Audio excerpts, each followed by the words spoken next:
आप देख रहे हैं इंडिया टाउन न्यूज, भारत की बात।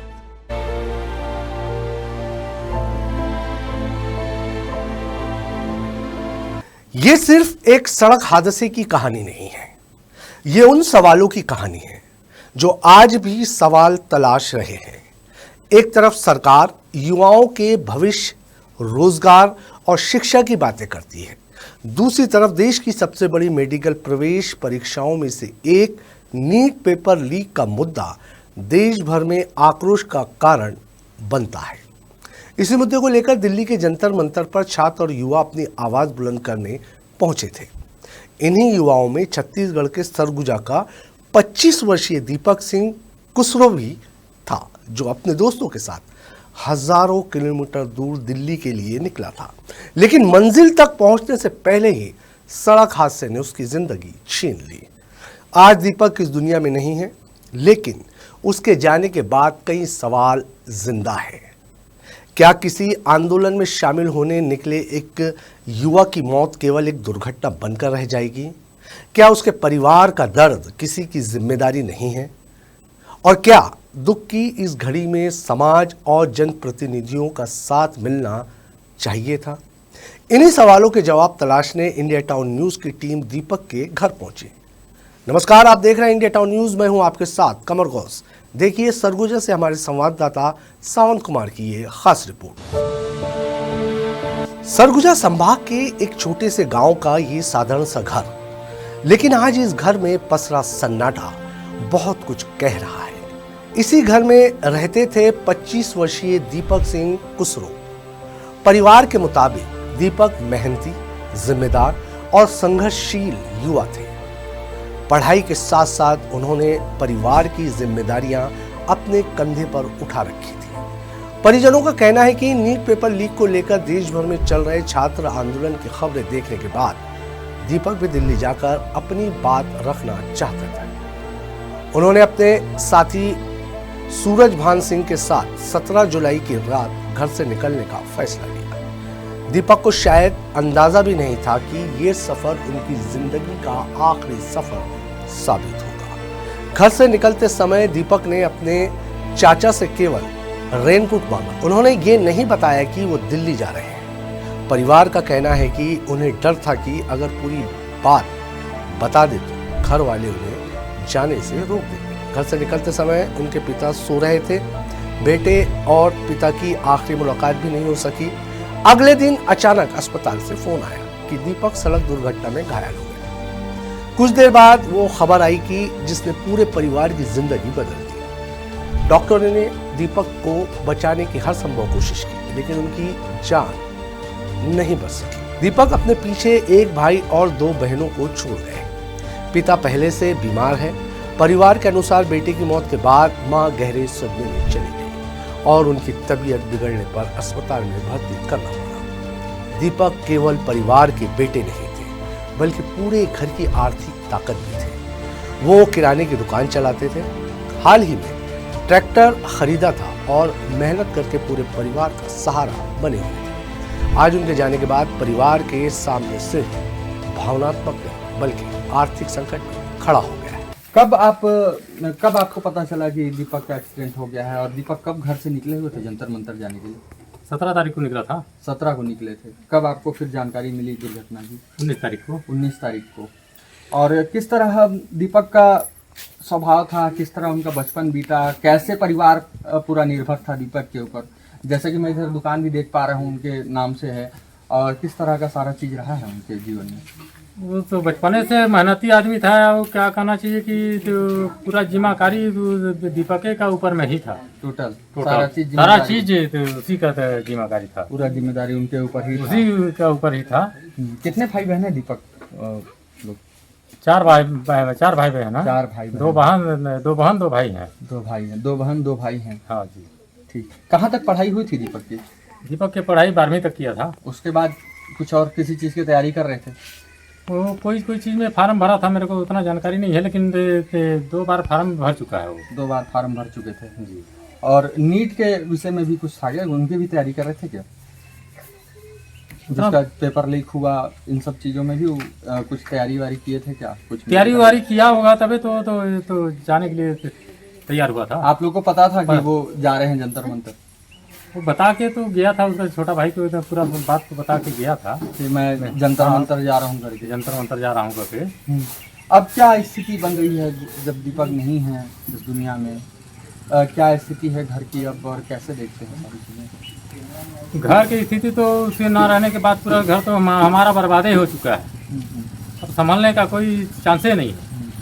इस दुखद घटना के बाद लगातार हमको घर वालों से भी पता चला है कि उसकी माँ का तबीयत खराब है। नहीं, उसका माँ का तबीयत खराब है तो अंबिकापुर हॉस्पिटल में एडमिट है। अंबिकापुर हॉस्पिटल एडमिट किया है। तो देख सकते हैं आप कि दीपक की मृत्यु के बाद अब उनके घर में दुख का माहौल है। बचपन से ही शांत स्वभाव का था, सबसे मिला जुला रहता जिस था। दिन जा रहे थे दीपक जंतर मंतर, हाँ। उस दिन आपसे मुलाकात हुई थी? हाँ, मुलाकात हुई थी। क्या कह के निकले? मेरे पास रेनकोट मांगा। रेनकोट मांगा, उसके बाद मैं दिया रेनकोट।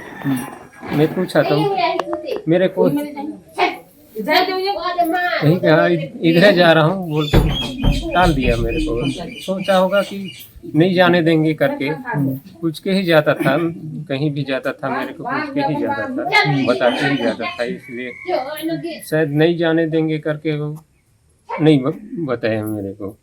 बाकी उसका भाई को बता के गया था कि ये बताइए, घर में इतनी बड़ी दुर्घटना हो गई और क्या कोई जनप्रतिनिधि, कोई अधिकारी, कोई मंत्री, कोई विधायक आपके दरवाजे पर आपको इस दुख के घड़ी में संबल प्रदान करने आए थे, सांत्वना देने आए? नहीं, सरपंच के अलावा और कोई नहीं आए थे। कोई नहीं आए। इतने बड़े दुर्घटना में कोई नहीं पहुंचा। सरपंच शुरू से लेकर अंतिम तक साथ दिए, उसके बाद कोई नहीं आए हैं। कोई मीडिया वाले नहीं आए हैं, कोई नहीं आया था। हाँ। अभी किस तरह की स्थिति बन रही है घर की? दीपक नहीं है आज, और उसके बाद क्या स्थिति है? दीपक के जाने के बाद अब यही सोच रहे हैं कि कैसे करें। इतना बड़ा गाड़ी लेके खड़ा किए हैं, ट्रैक्टर दीपक स्वयं लिए थे? स्वयं लिए थे, लेके ला तो दिया, लेकिन उसके छूटने के लिए भी तो चाहिए। किस्त में है ट्रैक्टर। किस्त में है। कब पता चली इसकी, दीपक की दुर्घटना में इस टाइप से होगी? मेरे को 17 तारीख को पता चला। 17 तारीख को पता चला? हाँ, जिस दिन यहाँ आए ना तो मैं बोला कि कहाँ गए, तो लोग बोले कि नहीं दिल्ली गए हैं। दिल्ली गए है ना, दिल्ली जंतर मंतर में शामिल होने के लिए। तो बीच में वो कौन सा वो दिल्ली नहीं पहुंचे थे वो लोग। इसके बाद तो दुर्घटना हो गया। हाँ जी। जब सूचना मिली इस घर में, हाँ, क्या टाइप से माहौल रही, क्या स्थिति रही? पूरा सब सुनसमाटा हो गया। सबके आंख में आंसू, सबके आंख में आंसू, सब अस्त व्यस्त हो गए। अब क्या कीजिए, भाई जो लड़का कुछ हो जाएगा तो भाई आदमी का जीव तो परेशानी ना होगा। ग्राम सचिव और ग्रामीणों की मदद से दीपक का पार्थिव शरीर गांव लाया गया। पूरे गांव की आंखें नम थी। हर कोई उस युवा को अंतिम विदाई दे रहा था जिसने अपने सपनों के साथ एक लंबा सफर तय करने की कोशिश की थी। लेकिन अंतिम संस्कार के बाद गांव की जिंदगी आगे बढ़ गई और पीछे रह गया ये परिवार, जो आज भी अपने बेटे के लौट आने का इंतजार मानो छोड़ नहीं पाया है। दीपक के जब दुर्घटना हुई, कैसे पता चली, क्या स्थिति रही घर के टाइम पे? घर का स्थिति बहुत खराब था। कैसा वातावरण रही जब ये खबर घर में आई कि दीपक कभी दुनिया में नहीं? घर पूरा बिखर गया था। पूरा बिखर गया। हाँ। पता रही कि दीपक दिल्ली जाते? मेरे को पता नहीं था। नहीं था। हाँ। घर वालों को पता था? घर वालों को भी नहीं पता था। नहीं पता था। हाँ। उसके भाई के, उनके भाई को पता हुआ था, सारा चीज उनको बता गए थे दीपक। उनके भाई को बता गए। क्या कारण था कि अकेले दीपक अपने एक साथी के साथ दिल्ली के लिए चल दी? मेरे को तो नहीं पता है इतना। नहीं पता। हाँ। तो देख सकते हैं आप लोग, अभी भी ये जो माहौल है, ये जो गमगीन माहौल है यहाँ पर परिवार के बीच में अभी बना हुआ है। हालांकि दीपक का अंतिम संस्कार किया जा चुका है, और लेकिन फिर भी ये जो दुख की घड़ी है, इन्होंने अपना बेटा खोया है जो ऐसा बेटा जो काफी जिम्मेदार था, जो अपने परिवार की हर बात मानता था, जिसने अपने दम पे एक ट्रैक्टर खड़ा किया हुआ था, एक किराने की दुकान वो चला रहा था और अपने परिवार के लिए एक अहम हिस्सा था, जो अपने परिवार के लिए सारी जिम्मेदारियां उठा रहा था। कई सारी चीजें भी आपको दिखाएंगे, उनका घर दिखाएंगे, क्या सारी चीजें हैं वो भी आपको बताएंगे। बने रहिए हमारे साथ। और देख सकते हैं ये परिवार है पूरा दीपक का, जो अभी मेरे साथ मौजूद है। और मैं आपको बता दूं, इंडिया टाउन न्यूज एक पहला ऐसा चैनल है जो इस घटना की यहाँ पर पड़ताल करने आया है कि क्या सच्चाई थी। सोशल मीडिया में काफी पोस्टर दिखे, कई जगह पोस्टर दिखे, लेकिन सच्चाई किसी भी चैनल ने, किसी भी मीडिया ने खुलकर नहीं बताई। आज इंडिया टाउन न्यूज पहुंचा हुआ है दीपक के घर और आपको ग्राउंड जीरो से रिपोर्ट दिखा रहा हूं मैं। चलिए देखते हैं उनका घर भी क्या सारी चीजें थी। आइए मेरे साथ, चलिए चलते हैं। तो अभी हम लोग दीपक के घर में हैं। यही वो घर है जहां पर आप देख पा रहे होंगे, ये PMAYG प्रधानमंत्री आवास योजना के अंतर्गत ये घर बना हुआ है, जिसमें दीपक ने किराना दुकान खोल के रखा हुआ था और यहीं से वो अपनी सारी चीजें मैनेज करता था। और देख सकते हैं ये उसका रूम है। ये पूरा अभी तो फिलहाल ये ताला लगा हुआ है क्योंकि ये दुकान था। ये दुकान में सारी चीज, यहाँ पर नारियल पड़े हुए हैं, जो दुकान के सामान है वो सारी चीज पड़े हुए हैं। और ये पूरा घर है जहाँ पर अभी चावल छटाई का काम चालू है। ये बताइए, यही रूम था दीपक का? ये वाला रूम, ये दीपक का रूम है जहाँ दीपक रहते थे, सोते थे। ये सारी वही जगह है। तो आप देख पा रहे होंगे कि यही वो जगह है जहां पर दीपक रहते थे। उनका घर है, रूम है।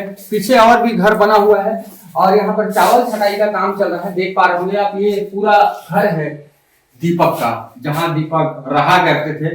और यहीं पर दीपक अपनी पढ़ाई, अपनी लिखाई, सारी चीजें किया करते थे। तो ये वो घर है। चलिए और भी बाकी सारी चीजें दिखाएंगे, पूरा घर आपको दिखाते हैं। ये घर है और देख मेरे पीछे आएंगे तो ये पूरा आवास का घर बना हुआ है और इधर ये आंगन है। आंगन के बाद ये पूरा उनका घर है, कच्चा जो इधर है वो घर है और इधर बाड़ी वाड़ी है, सारा चीज है। तो यही वो जगह है जो दीपक, जहां दीपक ने अपना बचपन बिताया, एक उम्मीद बनाई और निकल पड़े जंतर मंतर के लिए, सोनम वांगचुक के समर्थन में, उस प्रोटेस्ट के समर्थन में जिसका समर्थन लाखों करोड़ों युवा कर रहे थे। उस समर्थन में जाने के लिए निकले और रास्ते में उनकी असामयिक एक दुर्घटना में मौत हो गई। सबसे बड़ा सवाल उठता है कि क्यों, आखिर दीपक को ये जरूरत क्यों पड़ी कि वो यहाँ से 2 पहिया वाहन में अपने साथी के साथ दिल्ली के लिए चल दिए? क्या जरूरत थी वो यहाँ से वहां दिल्ली के लिए चल दिए? और किन परिस्थितियों में आज उनका परिवार यहाँ मौजूद है, आपको सारा चीज हम दिखा रहे थे। और ये सबसे बड़ा सवाल है कि क्या युवाओं के हक में बोलने वाले के लिए, उनके पक्ष में खड़ा होने वाला कोई नहीं है? क्योंकि मैं ये सवाल इसलिए कर रहा हूं क्योंकि ना यहाँ अभी तक कोई विधायक पहुंचा, ना कोई मंत्री पहुंचा, ना कोई जनप्रतिनिधि पहुंचा जो यहाँ पर इस परिवार के साथ खड़ा हो सके, इस परिवार के दुख के पल में इनका साथी बन सके।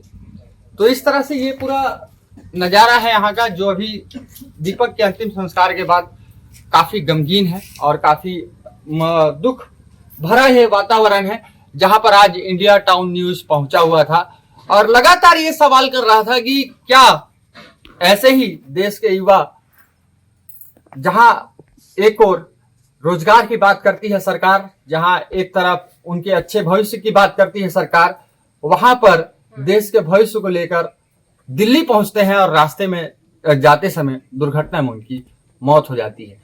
और इस तरह से अब ये परिवार बिखर चुका है। जैसा कि उनके पिताजी ने बताया कि दीपक एक जिम्मेदारी भरा इंसान था, जो काफी जिम्मेदारी अपने परिवार की उठा रहा था और उसके बाद दुर्घटना में उनकी मौत के बाद अब पूरा परिवार गमगीन नजर आ रहा है।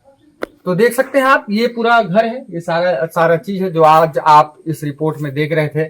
और इंडिया टाउन न्यूज सरगुजा आज पहुंचा हुआ है यहाँ पर दीपक के घर और आपको सारा वस्तु स्थिति दिखा रहा है कि किस तरह से दीपक का घर है, कहाँ से वो निकले थे, कब निकले थे, किस तरह की सारी बातें थी और क्या सारी चीजें हुई हैं उनके जाने के बाद। और सबसे बड़ा सवाल अब ये उठता है कि क्या अब इस परिवार के साथ कोई खड़ा रहेगा, क्या इस परिवार का कुछ हो पाएगा, क्या दीपक कि दुर्घटना में असामयिक मौत के बाद अब कोई यहाँ आएगा इस परिवार का साथ देने या इस दुख के घड़ी में कोई खड़ा हो पाएगा।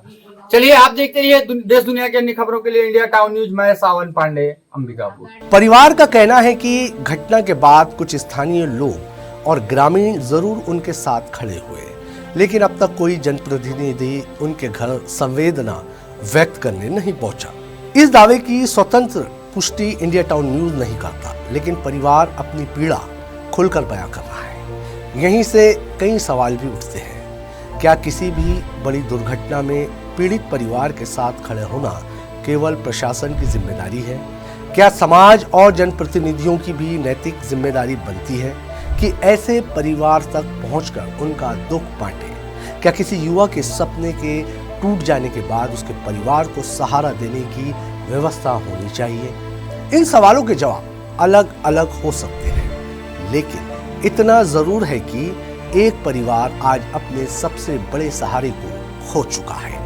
दीपक सिंह कुसरो अब इस दुनिया में नहीं रहे हैं, लेकिन उनकी कहानी केवल एक सड़क हादसे की कहानी नहीं, ये एक परिवार के बिखरते सपनों की कहानी है। ये उन सवालों की कहानी है जो व्यवस्था, समाज और हम सभी के सामने खड़े हैं। ये रिपोर्ट किसी राजनीतिक दल के पक्ष या विपक्ष में नहीं, बल्कि एक ऐसे परिवार की पीड़ा को सामने लाने का प्रयास है जिसने अपना सबसे जिम्मेदार बेटा खो दिया। यदि किसी जनप्रतिनिधि, प्रशासन या समाज का कोई जिम्मेदार व्यक्ति इस परिवार तक पहुंचकर उनका हाथ थामता है, तो शायद ये केवल मदद नहीं बल्कि इंसानियत की सबसे बड़ी मिसाल होगी। फिलहाल सबसे बड़ा सवाल यही है, क्या दीपक की कहानी यहीं खत्म हो जाएगी या फिर उनके अधूरे सपने और उनके परिवार की चिंता किसी जिम्मेदार व्यवस्था तक पहुंचेगी? हमारी इस खास रिपोर्ट में फिलहाल इतना ही। मुझे दीजिए इजाजत और आप देखते रहिए इंडिया टाउन न्यूज़, भारत की बात। नमस्कार। आप देख रहे हैं इंडिया टाउन न्यूज़, भारत की बात।